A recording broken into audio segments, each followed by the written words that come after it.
Ayan, ang fresh na hangin. Agoy. Kaway-kaway kayo sa vlog natin. At mapapanood nyo to mga sari-sarili nyo. Ayan. Ayan, may baon kami nga pala hipon. Isang uwi si magbahihatian natin. Ayan. Ano kaya yung, ano na yun, malaking building na yun, ano na yun, Minor? Farm ba yun? Rubina ata yun. Ah? Hindi ba yan yung rubina mo, no? Wow! O, diba? Ganda dito. Meron pala dito ano. Oh. Mas maganda dito kaysa doon sa baba. Presto. Oops.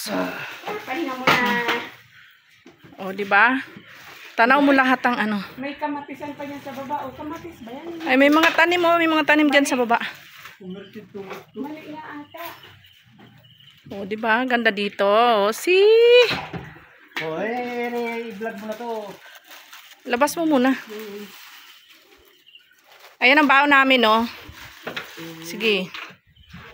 Ibuka mo na yan. Ayan ang mga aming pagkain.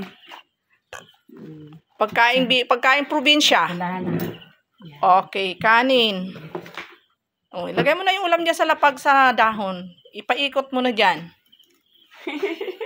Oh, kaway-kaway ka. Oh, ayan.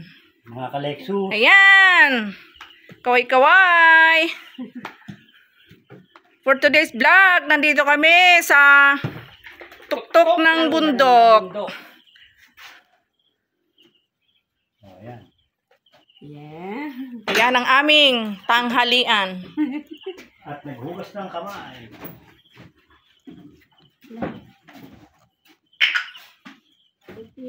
Ayan, nagbaon din kami ng hipon para kompleto. Yun nga lang nakalagay siya dito. Ayan. At maybe pangalan na ng iba, Oishi. Ayun, may kutsara dito. Huh?